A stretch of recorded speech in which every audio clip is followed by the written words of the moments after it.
Kaya mo bang maging clutch sa buhay? Hindi lang sa court, kundi pati na rin sa pang-araw-araw na hamon? Kamusta mga kababayan?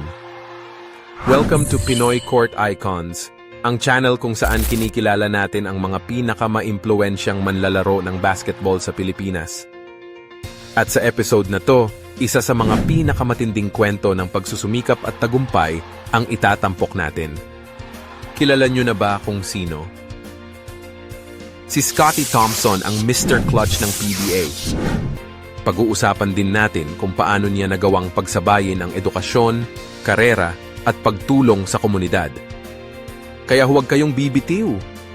Si Scottie Thompson, o Earl Scottie Thompson sa tunay na pangalan, sa isang simpleng pamilya siya lumaki, at mula pagkabata, tinuruan na siya ng ama niyang dating basketball player ng kahalagahan ng sipag at tiyaga. Imagine, araw-araw silang naglalaro sa barangay, kasama ang mga tropa, nagsimula lang lahat sa kalye, sa mga improvised courts. Pero nandun na ang pangarap ni Scottie, ang makapasok sa big leagues. Kahit sa murang edad, kitang-kita na ang disiplina ni Scottie. Di lang siya basta laro ng laro. Andun na yung focus, yung determination na one day, siya na ang magdadala ng bola sa harap ng libu-libong fans sa arena. Habang ginagapang ni Scottie ang kanyang basketball career, hindi niya pinabayaan ang edukasyon. Nakapagtapos siya sa University of Perpetual Help System, DALTA. At habang kumakabog na ang kanyang pangalan sa collegiate basketball, pinatunayan niya na posible talagang pagsabayin ang pag-aaral at sports. Oo, hindi biro ang ganitong commitment, lalo na't iba ang pressure ng basketball life. Pero sa bawat laro at exam, ipinakita ni Scottie na hindi lang siya pang hardcourt. Mataas din ang respeto niya sa akademya. Kaya kung iniisip niyo na basketball lang ang buhay ng isang atleta, isipin niyo ulit. Si Scottie, isa sa mga proof na pwede kang mag-excel sa court at sa classroom. Fast forward to 2016. Matapos ang napakagandang collegiate career, officially nang pumasok si Scottie sa PBA draft. At ano ang nangyari? Pumili ang Barangay Ginebra San Miguel, isa sa pinakamalaking team sa liga, ng isang player na puno ng potential, si Scottie Thompson bilang kanilang 5th overall pick. Nung una pa lang, alam na ng lahat, he was destined for greatness. Mabilis, mautak sa laro, at may puso. Nakikita ng fans na iba itong si Scottie. Hindi lang siya basta naglalaro, dinadala niya ang buong team, kasama na ang buong bayan ng Ginebra, sa bawat dribble, bawat assist, bawat crucial shot. Naging instant fan favorite si Scottie dahil sa kanyang kakaibang court vision, sipag sa depensa. At syempre, ang kakayahan niyang umangat sa mga pinaka-pressure moments. Kaya nga siya tinaguriang Mr. Clutch, di ba? Eto na. 2018, PBA Governors Cup Finals, Barangay Ginebra versus Alaska Aces. Napakahigpit ng laban. At sa Game 5, halos ubos na ang oras.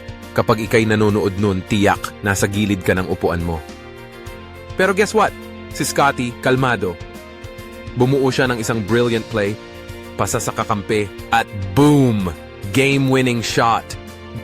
Ginebra takes the win. Sobrang unforgettable na moment na to, at dito nga lumabas ang bansag na Mr. Clutch kay Scottie. Ika nga nila, hindi basta-basta ang manlalarong ito pagdating sa crucial moments.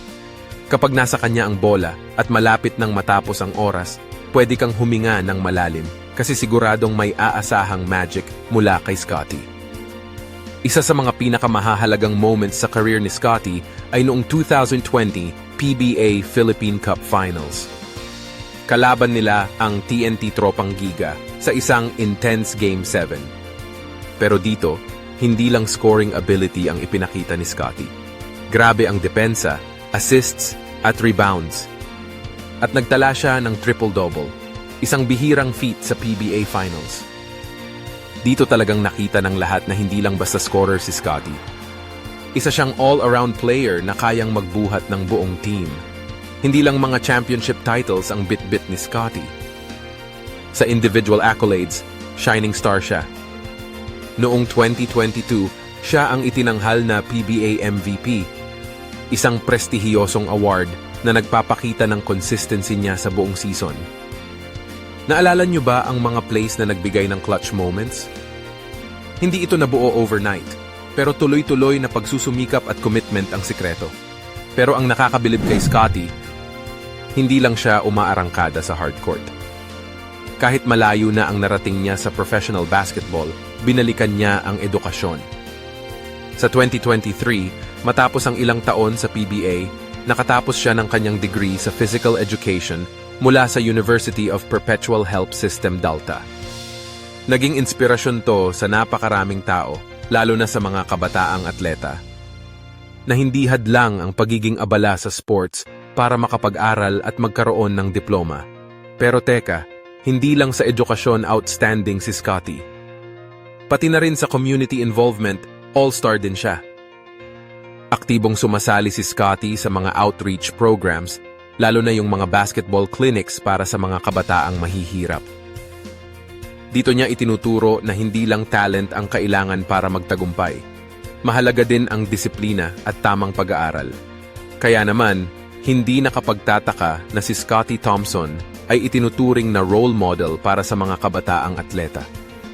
Mula sa simpleng pangarap hanggang sa pagiging isa sa pinakamagagaling sa PBA, ipinakita niya na posible ang tagumpay basta't may sipag, tiyaga at tamang mindset. Bukod sa pagiging basketball superstar, kinikilala rin si Scottie bilang isang cultural ambassador. Sa bawat laro, sa bawat endorsement tulad ng Arena Plus, kinakatawan niya ang buong bansa. Ipinapakita kung gaano kalalim ang pagmamahal ng mga Pilipino sa basketball. At sa kanyang bawat hakbang, tinutulungan niyang mas mapalago pa ang sports development sa Pilipinas. Hinihikayat ang mga kabataan na abutin ang kanilang mga pangarap. At hanggang ngayon, patuloy pa rin ang journey ni Scottie Thompson. Hindi pa tapos ang kwento niya. Bawat laro niya sa PBA, bagong chapter, bagong milestones, at syempre, bagong inspiring moments para sa lahat ng fans. At kahit marami na siyang napatunayan, patuloy niyang pinapakita ang mga katangian na tunay na kahanga-hanga, integridad, dedikasyon, at pagmamahal sa laro. Sino nga ba ang hindi mapapahanga kay Scottie Thompson? Ang journey niya ay nagpapaalala sa atin na ang pagiging clutch ay hindi lang tungkol sa game-winning shots. Ito ay tungkol sa kung paano tayo haharap sa buhay, sa bawat pagsubok, at kung paano tayo patuloy na babangon para abutin ang ating mga pangarap. Kaya't mga kabasketball, patuloy tayong manood, sumuporta, at matuto mula kay Scottie. Sino ang nakakaalam? Baka balang araw, ikaw na ang susunod na Mr. Clutch. Huwag kalimutan mag-like, mag-subscribe, at pindutin ang notification bell para sa mas maraming kwentong basketball dito sa Pinoy Court Icons. Salamat sa panonood at kita-kits ulit sa susunod na episode.